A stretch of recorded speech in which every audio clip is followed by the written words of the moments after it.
Hello, and welcome to the Dance Physio Podcast, a podcast designed to explore ideas and foster discussion around dancer health and wellness.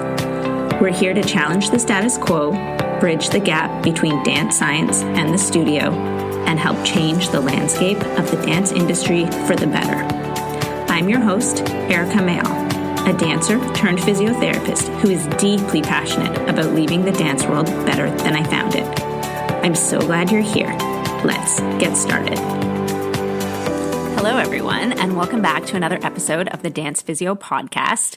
I am super excited about not just today's episode, but the next few episodes, because I've decided I'm going to do a little bit of a mini series. I've had so many requests and suggestions for doing a podcast on the topic of flexibility. But it is such a loaded topic, and there's so much information that I want to be able to go over and cover and explore that I've decided to break it into a little bit of a mini series. So for the next few episodes, kind of throughout the month of January, we're going to be really diving into flexibility in dancers, flexibility in the dance world, and all sorts of different parameters around that.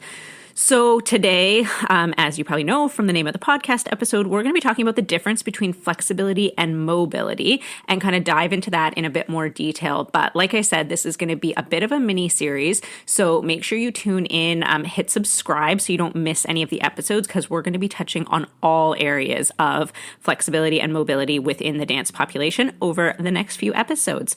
So let's dive in. Can't wait to get started. Just a little bit of kind of background information, or to preface this with the demands of flexibility within the dance world.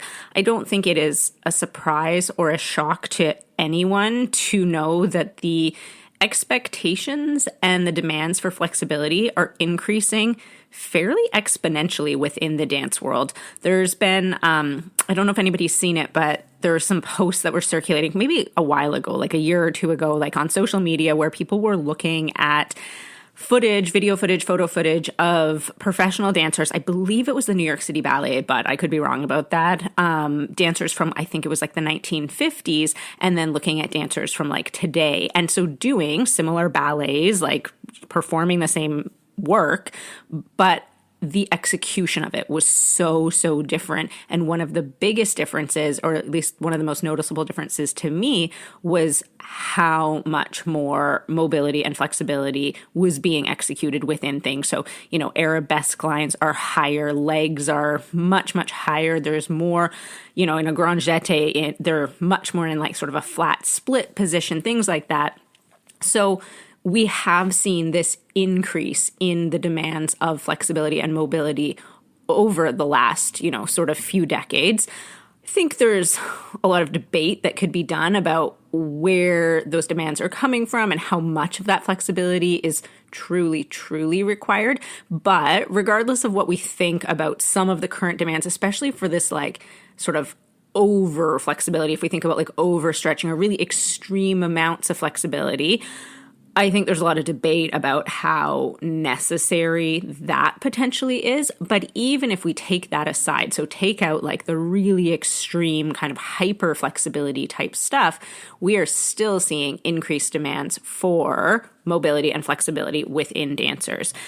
And along with this kind of demand, the increased demand, we have a much better awareness of the potential dangers around some of these stretching practices. And so we see this where I think the dance world as a whole is becoming much more educated and much more aware of the dangers that exist with a lot of these hyper flexibility practices. So the overstretching and the really extreme levels of flexibility and mobility. And so it's become a bit of a contentious issue where, on the one hand, within the dance world, and especially within the competition dance world, we see this kind of demand or this desire to have these high levels of flexibility. But then on the other hand, how do we go about achieving these levels of flexibility, or at least increase levels of flexibility, so maybe not the extreme, in ways that aren't going to be damaging or create long-term structural issues and things like that. So that's kind of what I want to dive into over the next few podcasts, is how do we sort of reconcile these two seemingly opposing views and still allow dancers to be able to perform at their highest potential.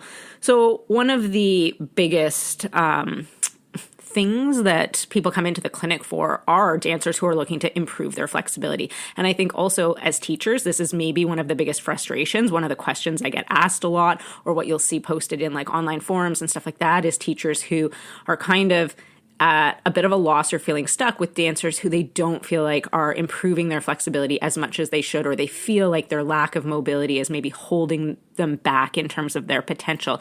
So it's definitely an area that dancers really do want to like strive to improve on.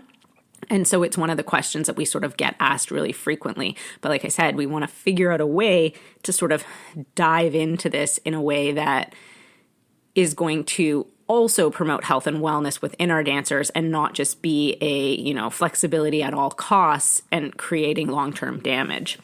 So that's kind of just a little bit of an overriding sort of background on kind of where we're at in terms of flexibility and mobility within the dance world kind of currently right now.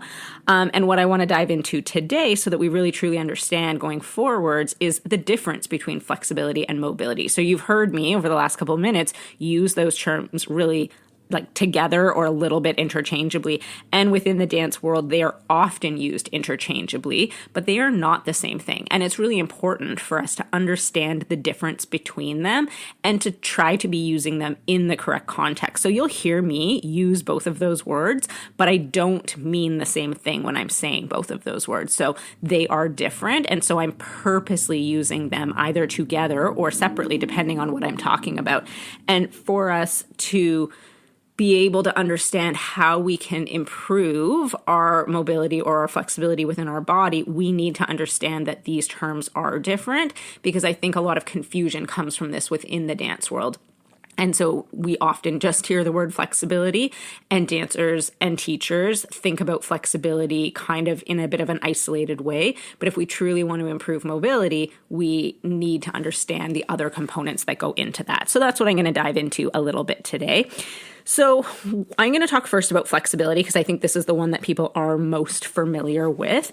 And flexibility is the muscle's ability to stretch, essentially. So the easiest way to think about a muscle in terms of like the actual kind of structure of a muscle is I like to kind of use the analogy of a muscle being a little bit like a rubber band, like an elastic band. So we can stretch a rubber band, and then when we take the tension off of that, it contracts back to its original length. And that's a little bit how a muscle works. That's a very simplified version of it.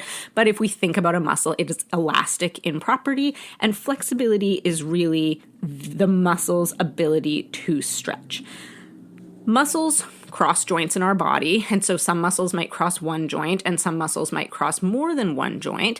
And so them crossing those joints, their ability to stretch and then to contract, and that's how muscles generate force, that's what allows movement to happen within our joints, within our body. But the most important part of understanding sort of flexibility is that we are talking about muscles when we're talking about flexibility, and we want to remember that muscles have the ability to stretch and then to contract. Over time, we can gain length within muscles through various kind of stretching practices, and we can also lose length in muscles over time. And so we see this commonly in kind of sedentary type populations where people will get like adaptive shortening in muscles if they're not, allowing their muscles to stretch appropriately over time. So over time, we do see changes in muscles' ability to stretch, or in its kind of like resting length, either getting longer and more flexible or getting shorter and less flexible. So again, I think that's a concept that most people are fairly familiar with. And when most people think about muscles or how muscles work or think about flexibility, that is generally what people are thinking about, I think. When we talk about mobility, and so again, this is where the kind of, I don't want to say confusion comes in, but maybe it is a bit of confusion or just sort of like an unawareness of how these differ from each other. When we talk about mobility is the ability of a joint to move through a specific range of motion. So that joint might be your hip joint, that joint might be your knee joint, and mobility is the ability of that joint to move through a specific range. Now, if we remember that muscles cross joints, that joint's ability to move through a specific range is going to be influenced on muscles. So again, if that muscle is a little bit shorter or maybe not as elastic, that might impact sort of its ability or the joint's ability to be able to move. So the easiest way to think about mobility, or one of the sort of key components of mobility that's important to remember, is that mobility is multi-system. So flexibility, we're thinking just about our muscles, but mobility, we're thinking multi-system. So muscles influence that joint's ability to move, but there's lots of other things that influence that joint's ability to move as well.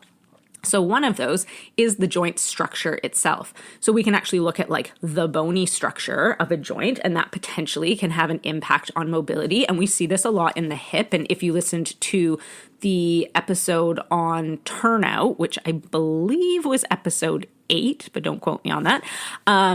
If you listen to that, I talked a bit about sort of changes in hip joint structure influencing how much natural turnout somebody may have available to them at their hip joint.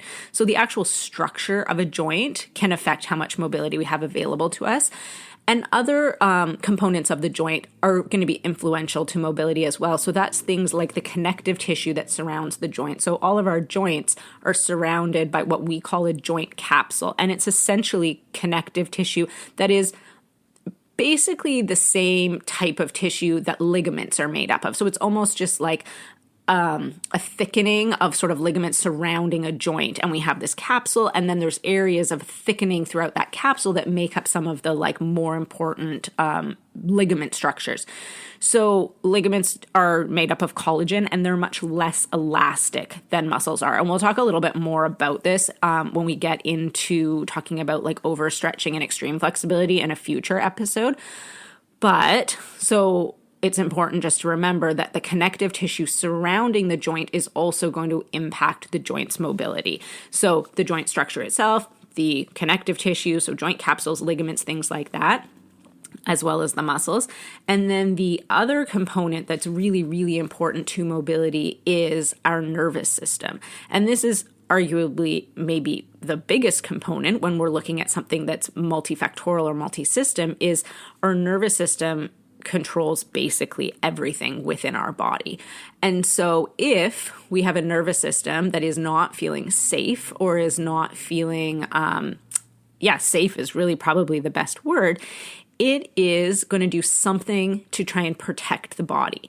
And again, I'm going to talk about this. I'm going to do an entire episode on sort of the nervous system's role in mobility. So I'm just going to touch on it briefly today. But our nervous system's number one job is to keep our body feeling safe and to keep us alive. And if it is not feeling safe, it's going to try and protect. And one of the easiest ways that it has to try and protect our body is to limit our mobility. And so when we're thinking about trying to increase our mobility as dancers and increase our quote unquote flexibility, we need to remember that the nervous system is a huge component of that. And so again, that's one of the like hallmark differences between talking about just flexibility, where we're thinking just muscles and just the sort of muscular system, versus looking at overall mobility, where it's multifactorial and the nervous system is going to play a huge role and a huge component in that, in addition to the muscular system. And then, like I said, kind of the joints and the connective tissues and all of that. So these are really important concepts to understand, to truly be able to understand how we can safely improve dancers' mobility and flexibility without risking long-term damage or, sort of structural changes that are going to cause issues in the future. So like I said, I just wanted to dive into really differentiating these, because as we move forward in the future podcast episodes, it's going to be important to understand this concept of the difference between the two, so that we're not just thinking we're talking about muscle flexibility when we're truly talking about mobility as like the whole system. And so if we want to increase mobility, we need to be addressing all components that impact mobility. And what we commonly see, or what I commonly see in the dance world, is that we very much focus on muscles and flexibility, and we do lots of stretches that are designed to try and stretch muscles and things like that. And we maybe don't focus on other components of mobility as much. So things like the nervous system or connective tissues or joint components or things like that. And so if we want to make significant improvements in mobility and lasting improvements in mobility, and also be safe about how we are increasing mobility, we really need to make sure that we're addressing all of the components of the mobility system and not just the muscle length part of things. So this is going to be a little bit of a shorter episode today than usual, because I just want to leave it at that, because to me, it's such an important concept for people to really, truly understand the difference between flexibility and mobility and wrap their heads around the fact that mobility is really multifaceted, and we really need to encompass all aspects of mobility when we're thinking about trying to increase our flexibility. So I'm going to leave it at that. And then, like I said, in future episodes in this little mini series on flexibility for dancers, I'm going to dive into more components of how do we actually go about increasing our flexibility, other things, like I said, overstretching, all of that kind of stuff. So there's going to be more episodes. Like I said, subscribe so that you do not miss an episode when the next ones are coming out. And if you have any questions at all in the meantime about specifically the difference between flexibility or mobility and how that pertains to dancers, please reach out. You can reach me on any of the social media platforms at Dance Physio Erika, or through the website allegroperformance.com, or send me an email. My email is in the show notes. Once again, thank you so much for listening. I really appreciate your time. If you are so inclined, please leave a rating or leave a review. I read all of the comments in the reviews, and I so appreciate your feedback. Have a wonderful day.